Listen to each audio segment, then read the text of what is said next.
Good morning, Namaskar, Adab, and today my topic is analysis is good, but too much analysis leads to paralysis. That's the topic. और मैं ऐसा क्यों बोल रहा हूँ कि ज़्यादा एनालिसिस से हो जाता है पैरालिसिस, बिकॉज जब आप बहुत ज़्यादा पास्ट के बारे में सोचते हैं, गलतियों के बारे में सोचते हैं, हम कब करते हैं अपना एनालिसिस? जब हम इस दौर से निकलते हैं, जब हमने कुछ ऐसा काम किया है which basically has turn out to be unsuccessful, आपको रिपेंट होता है, आपको बुरा लगता है। और सबसे बड़ी बात क्या है कि जिस टाइम हम कोई भी काम करते हैं हमें ये पता नहीं होता कि वो अच्छा है कि बुरा है। कुछ टाइम के बाद, 6 महीने के बाद, 1 साल के बाद, 2 साल के बाद वी कम टू नो कि वो क्या रूप लेकर आया है, what basically is the outcome, and then we start going for some kind of analysis. It should be done. That's very, very important. But in my opinion, not more than 35% time should be spent on analysis. Otherwise, you end up paralyzing yourself. You end up stop doing anything which is basically experimental.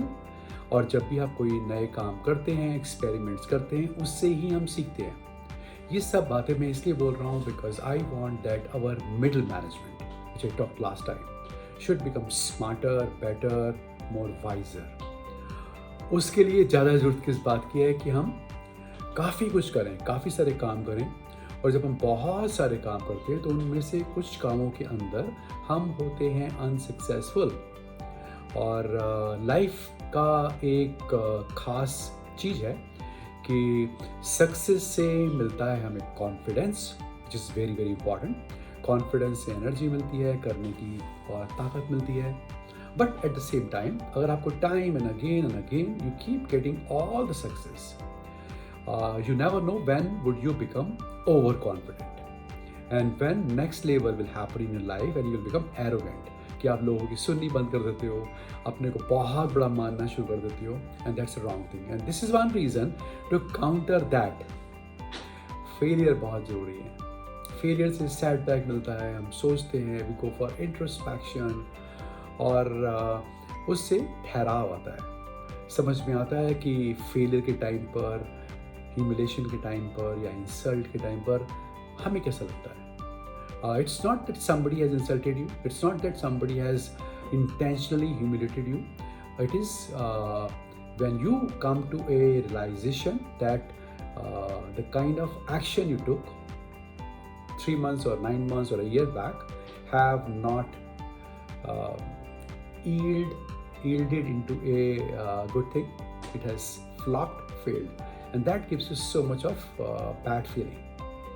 Life की ये दोनों चीज़ें जब मिलती हैं, आपका failure जिससे आपको इंट्रोस्पेक्शन आता है, आपकी सेंसिटिविटी बढ़ जाती है, और सक्सेस जिससे कॉन्फिडेंस मिलता है, जब ये दोनों चीज़ें मिलती हैं तो हम इसको बोलते हैं मैच्योरिटी, कि हम ज़्यादा मैच्योर हो जाते हैं, हमारे में ज़्यादा नॉलेज आ जाती है, and this is very important. But again I want to draw your attention on one point, that don't do too much of analysis, because ज़्यादा एनालिसिस करने से हम फ्यूचर के बारे में बड़े पेसिमिस्टिक हो जाते हैं। I give example. For example, when you start your year and last year you ended with a very good note. आपकी growth थी 25%. So my question is, how do you make your projections for next year? 25% तो मैं कर लूँगा, 30 भी कर सकता हूँ। You have this kind of a confidence. Second side, आपने पिछला साल बहुत बेकार किया, आपकी growth थी 5% और आपकी growth थी 0%. Example. अब आप कैसा प्रोजेक्शन बनाते हैं? You are very cautious. आप अपनी एबिलिटीज़ के ऊपर जो आप कर सकते हैं उस पर भी कॉन्फिडेंस खो देते हैं, and you end up giving a very very pessimistic kind of a projection. That is what I just want to draw your attention. जब आप बुरे दौर से निकलते हैं तो आपको लगता है कि फ्यूचर भी बुरा होगा। ऐसा नहीं होना चाहिए, और इसीलिए मैं बोलता हूँ analysis should be done, but to a certain extent. It should not be too much, too deep, कि आप 24 घंटे उसके बारे में सोचते रहते हैं और आपकी एनर्जी ख़त्म हो जाती है और आप हर फ्यूचरिस्टिक चीज़ को नेगेटिव मानते हैं। Why I've chosen this particular subject? Because now we will be ending our this year, and soon your annual meetings will happen, and your managers will be asking about your future projections. इसके लिए मैं आपको बोल रहा हूँ, always have very logical thinking, very right thinking. और आपका analysis cannot happen on the basis of information you get from data. आपके सामने डेटा आता है, आप सेल्स का ट्रेंड देखते हो और आप उस बात पर विश्वास करते हैं एज ए मैनेजर। और as a medical rep at a superficial level on the basis of your primary sales आप सोचते हो कि ये होगा। बिल्कुल गलत है आपका सोचना। कोई भी leader and specially middle management और senior management, they should always remember, कभी भी आप कोई भी डेटा देखते हैं, don't get impressed, very happy or sad by looking at the data only. Always deep dive into it. अब जब आप कोई भी स्ट्रेटजी बनाते हैं तो उसमें डीप डाइव करने का तरीका क्या होता है कि वो कितनी स्ट्रेटजी पहुंची है। I have some thoughts on this and my own experiences. जैसे मैनेजर्स होते हैं वैसे ही उनकी टीम होती है। आपका तरीका क्या होना चाहिए कि आप कोई भी स्ट्रैटेजी देते हैं, आप कोई भी सोचते हैं कि ये वाला काम होना चाहिए, किसी प्रोडक्ट को लॉन्च करना है, उसको लॉन्च करने का तरीका क्या है, उसके यूएसपीज क्या है, व्हाटएवर स्ट्रैटेजी, 10 डॉक्टर्स, 20 डॉक्टर्स, इतनी कॉल्स, इतनी coverage, number of things are there. जब भाई एक चीज़ को आप मीटिंग के अंदर डिस्कस करते हैं तो आपने ऊपर से वो स्ट्रैटेजी दी, ऑलराइट, लेकिन एक फिलॉसफी होती है मेकर एंड चेकर की। इसका मतलब क्या हुआ कि जो बनाता है और जिसको दी जाती है उससे नहीं पूछा जाता। तो आपको क्या करना चाहिए, जब आपने एक मैनेजर्स की मीटिंग में कोई स्ट्रेटजी दी, आरएम की मीटिंग में एक स्ट्रेटजी दी, तो आपका ऑब्जेक्टिव क्या होना चाहिए जब आप फील्ड में काम करने जाएं। इसीलिए मैं बहुत बोलता हूं कि फील्ड में जाकर आपको असलियत चलती है पता। जब आप मेडिकल रैप के साथ काम करते हैं तो जब काम करने के दौरान पर आपको ये याद होना चाहिए कि मीटिंग में या हेड ऑफिस ने ये स्ट्रेटजी दी थी। तो आप during the working you come to know whether he is doing something out of that strategy, और उसको याद ही नहीं है। वो वैसी डिटेलिंग, वैसी कवरेज, वैसा सिलेक्शन, वैसा सर्वे, वैसी बातें डॉक्टर्स के चैम्बर में करता है कि नहीं करता। अगर वो नहीं करता तो नहीं हो रहा होगा। तो इसका मतलब क्या है? सिंपल सा तरीका है, बड़े सिंपल से तरीके ऐसे हैं कि आपने एक स्ट्रेटजी दी मीटिंग के अंदर, उसके बाद आपको जाकर रैप के साथ काम करना है। 2-3 दिन काम करेंगे टीम के अंदर, आपको समझ में आ जाएगा। एक तरीका तो ये है। सेकंड तरीका क्या है, अगर मैं आरएम को कोई स्ट्रेटजी देता हूँ तो मुझे कहाँ चेक करना चाहिए। आरएम का हेडक्वार्टर फॉर एग्जाम्पल हैदराबाद है, तो हैदराबाद के मेडिकल रैप के साथ काम करो। कहने का मतलब आरएम के हेडक्वार्टर पर जैसा एनवायरनमेंट होगा, जो कर रहे होंगे वो असलियत होगी। तो उसी के हेडक्वार्टर पर, उसी के रैप के साथ, उसी के फर्स्ट लाइन के साथ काम कीजिए and you would come to know क्या सच्चाई है। Otherwise in a meeting room, in a AC room, at head office level, everything is goody goody, सब कुछ बढ़िया चल रहा है। ऊपर ऊपर से बात करी, ऊपर ऊपर से खबर ली, ऑलराइट। कभी भी आपको स्ट्रेटजी देखनी है, go to juniors and you come to know. एक और तरीका है, आपके पास काफ़ी बड़ा एरिया होता है। फॉर एग्जाम्पल आपने लास्ट मीटिंग में कोई स्ट्रेटजी दी थी, अब आपके 2 महीने के बाद वही मीटिंग हुई, तो आपने सबसे पहला क्वेश्चन बोलने का नहीं होता, सुनने का होता है। आपने बोला, सब लोगों को बोला, including top line manager to all the team leads, एक एक पेपर निकालिए, उस पेपर के ऊपर अपना नाम लिखिए, उसके ऊपर अपना हेडक्वार्टर लिखिए। फिर आप क्वेश्चन बोलिए कि अब आप इस पेपर के ऊपर top to bottom everybody should write down whatever the 3 strategies we discussed last time, or what are the 3 things or 4 things you're doing nowadays.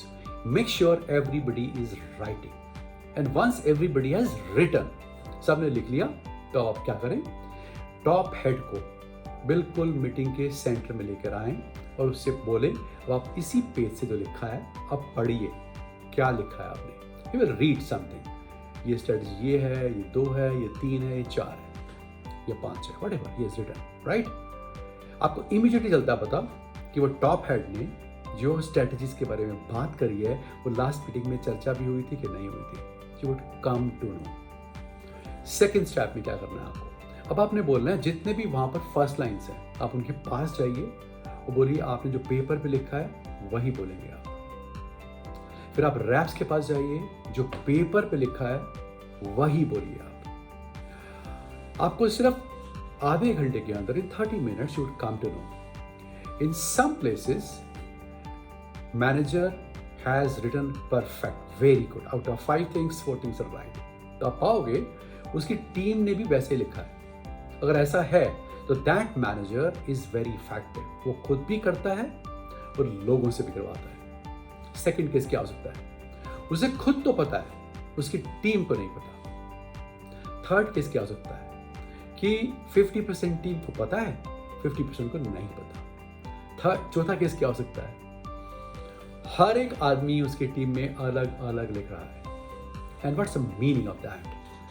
That means the first manager is very impactful, second is okay, third is वो है ही नहीं, physically है लेकिन है नहीं, वो नाम के लिए है वैसे नहीं है। This is how. और आप ये वाली एक्सरसाइज हर मीटिंग में करें and I can promise you things will change very fast. लिखने से एडवांटेज क्या होता है कि कोई दूसरे की कॉपी नहीं मार सकता, कोई स्पॉन्टेनियस किसी की बात सुनकर नहीं बोल सकता। जब आप लिखते हैं, लिखवाते हैं और वही पढ़वाते हैं, then you come to know the actuality.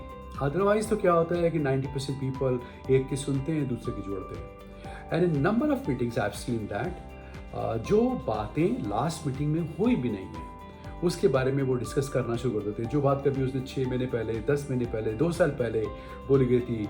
And very very generic things are being talked. हमें बड़ी मेहनत करनी है, हमें अपनी सेल्स को इम्प्रूव करना है, हमें ग्रोथ को बढ़ाना है, हमें डॉक्टर्स कन्वर्ट करने हैं। All generic things are being talked which are useless.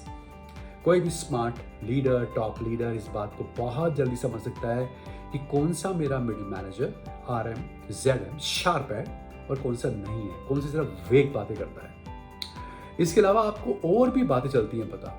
आपके टूर प्रोग्राम से आपके पास जब आप बड़े बन जाते हैं, जब आप फर्स्ट लाइन होते हैं तो आपका टूर प्रोग्राम बनता है आपके रैप के हिसाब से, 5 रैप है 5 के हिसाब से।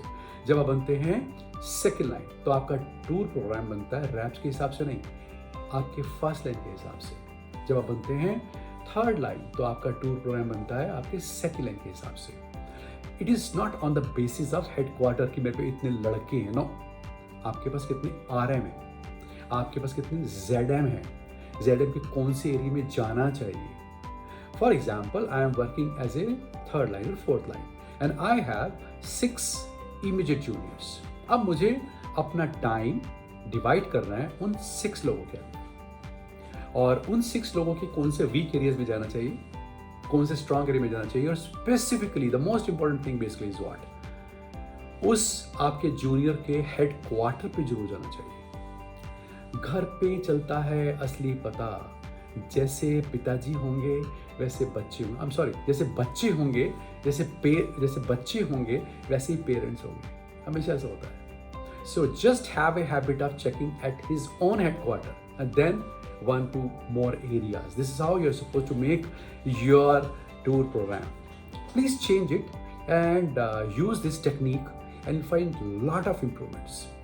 जो हेड ऑफिस पे लोग काम करते हैं, जो फैक्ट्रीज में काम करते हैं, कहीं पर भी काम करते हैं, जो भी आप स्ट्रेटजी बनाते हैं, जो भी आप बातें बोलते हैं, प्लीज चेक नीचे के बंदे से पता करो। And that's one reason I keep talking about that core of your organization or DNA or soul of your organization lies in the hearts and minds of the junior most, raps के, junior most के, workers के, उनके दिल में होती है असली Mankind. वही कल्चर, वही स्ट्रेटजीज, वही इम्प्लीमेंटेशन करने का तरीका हमें बताते हैं और उनके हिसाब से ही करना चाहिए। And that's one reason we keep saying हमारी पॉलिसीज, स्ट्रेटजीज इतनी सिंपल होनी चाहिए, जो सबसे ऑर्डिनरी आदमी है, सबसे जूनियर मोस्ट है, सबसे नया है, उसको भी समझ में आए, इतनी सिंपल हो। और उसके बाद जो एक आप डिसाइड करते हैं, you keep doing 100 times and 10,000 times, recently one video is quite viral. तो उसमें वीडियो में क्या है कि Bruce Lee once said that I am not afraid of those people, those who knows how to kick 1000 ways of kicking. जो 1000 तरीके से kick मार सकते हैं, मुझे उनसे डर नहीं लगता. I'm afraid of the person who knows only one way of kicking, but he has practiced 1000 times. And that's very important. इस स्टेटमेंट के अंदर बहुत डीप मीनिंग है. अगर आप कोई काम लेते हैं, करना शुरू करते हैं, वही करते रहें, करते ही रहें, करते ही रहें, करते रहें, कई साल तक करते रहें, then you find some kind of a compounding effect, and that really gives you lot of yield, lot of results. Problem कहाँ आती है? 3 महीने हम ये करते हैं, छोड़ देते हैं, फिर 3 महीने कुछ नया करते हैं, छोड़ देते हैं. सर आप सोचिए, जब आप एक काम स्टार्ट करना शुरू करते हैं, 3-6 महीने में आपके जूनियर को कुछ समझ में आता है, 9-10 महीने में उसको करना ठीक से आता है, 1-2 साल में वो एक्सपर्ट बनता है. आप कलर चेंज कर दें, आप कॉन्टेक्स्ट चेंज कर दें, जो कंटेंट है, जो असलियत है, उसको वही रखें. And that's one reason in all my videos you always find I keep talking the same things. So believe in analysis but not too much. Always be forward looking. Analysis should not make you paralyzed. और जो भी आप strategy करते हैं उसको check कीजिए कि वो सिर्फ हवा में है कि वो ज़मीन पे भी हो रही है. क्योंकि जब आप रैप से बातें करते हैं तो वो आपको अपनी कहानी बताता है, स्टोरीज बताता है. मैं उस डॉक्टर के पास गया, डायग्रो में ये हुआ, उसके इतने डिब्बे बढ़ गए, इतना ऐसा हुआ. वो स्टोरीज को समझेंगे तो आपको समझ में आएगा कि उसको एक्साइटमेंट है कि नहीं है. And last not the least, keep doing same thing again and again and again so that you can really have amazing compounding effect. So I wish you all the best, good luck, and happy end of financial year in March, and hope that you will be optimist enough to give a right kind of projection. So I wish you all the best, good luck, and have a great year ahead. Bye bye, take care.